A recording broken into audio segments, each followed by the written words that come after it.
stepfather tells the main character what the Melly told him about how the Melly is the father of their child, which makes the main character think that the Melly knows he's an Omega and that he is the father of the kid.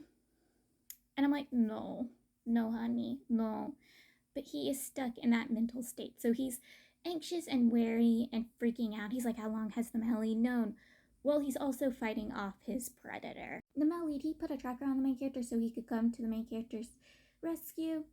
And the main character didn't know about it because, again, knowing the main character, he wouldn't allow it, he wouldn't accept it, so he had to be sneaky about it. And during the physical accusation with the stepfather, the main character loses the tracker, and they see the tracker, and they realize what the Melly did. By the time the Melly got to the main character, the stepfather had put a claim on the main character. It's not set to stone, so the Melly can step in and stop the claim and put his own claim to stop it. But since the Melly doesn't know the main character is an Omega, all he witnesses is the stepfather trying to force himself onto the main character, and he stops this. He gets in between them, he forces this man off of him, and he was going to kill this man for what this man was doing to the main character and what the man has done to the main character over time. Like, he is furious. But this is when the dude states, oh, you can't lay hands on me, because if you lay hands on me, you will kill the main character. Because again, the bounds between an Omega and their Alpha is strong. It ties both of them to each other, especially the Omega, but it also causes severe effects to the Alpha. This very displeases the male lead, and the male lead's also angered to find out that the man who he's had a relationship with is an Omega. Like, he is furious about both facts. Like, he is mad.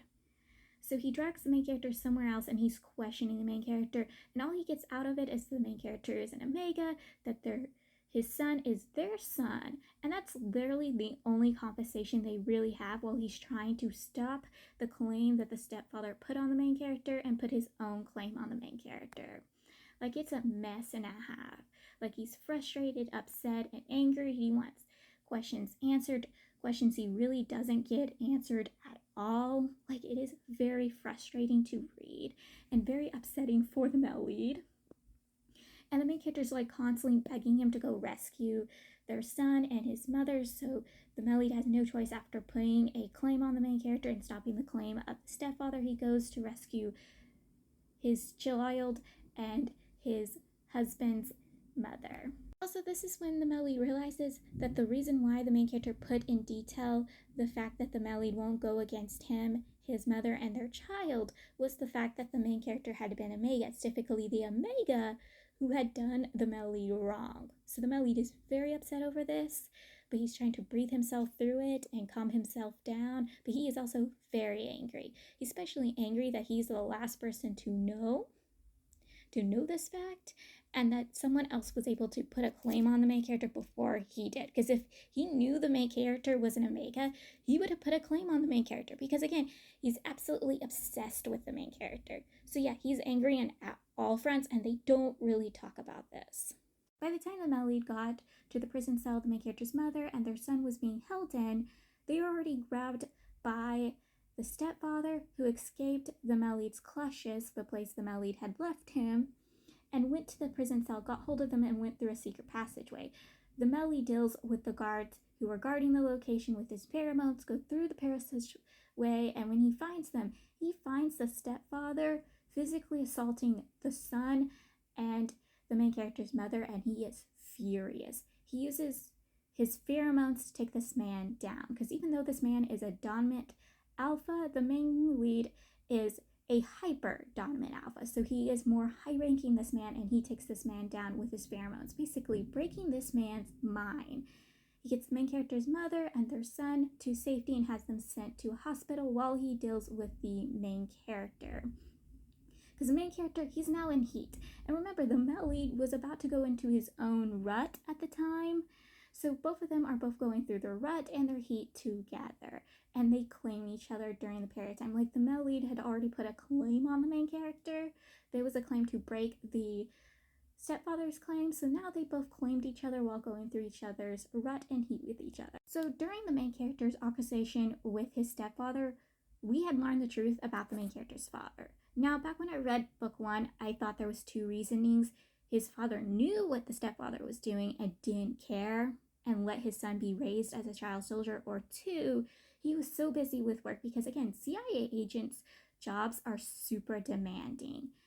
Like, it takes everything to be a CIA agent. So he probably did not know what was going on in his own household. No, it's way more horrifying because I completely forgot this was an Omegaverse. I completely forgot it was. So I forgot the pheromones and everything is mixed in, and once claimed by an alpha, the Omega becomes the alpha's toy property. I forgot of that. And yes, his father was that. His father absolutely despised and hated the main character's stepfather. But he had no choice because they were bounded to each other, that the stepfather had a claim on him, that he couldn't do anything against the stepfather. And you know how he died? Remember when I said back in book 1 that when alphas go through ruts, it is dangerous to themselves and dangerous to those who spend the ruts with them? Yes, he ended up killing the main character's father during one of his ruts. And the main character never knew this. He thought his father died on the job, only to find out while the same man who killed his dad is trying to force the same situation onto him, make him be claimed by him where he would never be able to fight against this man, that his fate might end up exactly the same. Like, it was horrifying. Like, he is broken over to finding out what happened to his dad. Like, I was sickened and horrified. I was like, oh my God, I was horrible to this man when I was reading book 1. I am so sorry. Like, I was literally apologizing because, again, I forgot this was an Omegaverse. Like, I just felt bad. Like, very terrible. So right after they deal with the rut and the heat, the Melly proposes. He full on proposes. He doesn't have a ring, but he proposes. And later down the line, he hires a jeweler to make their rings, and they're together picking out what their ring will be.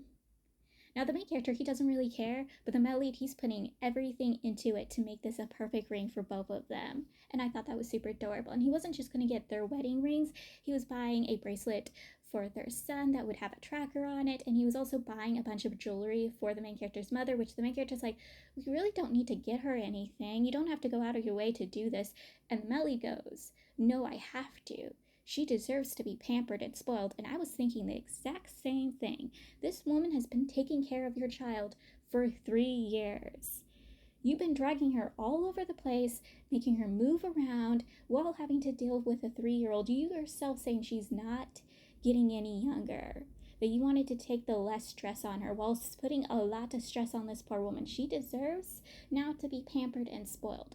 Let this woman be pampered and spoiled, because child rearing is not easy, especially if you're child rearing a toddler.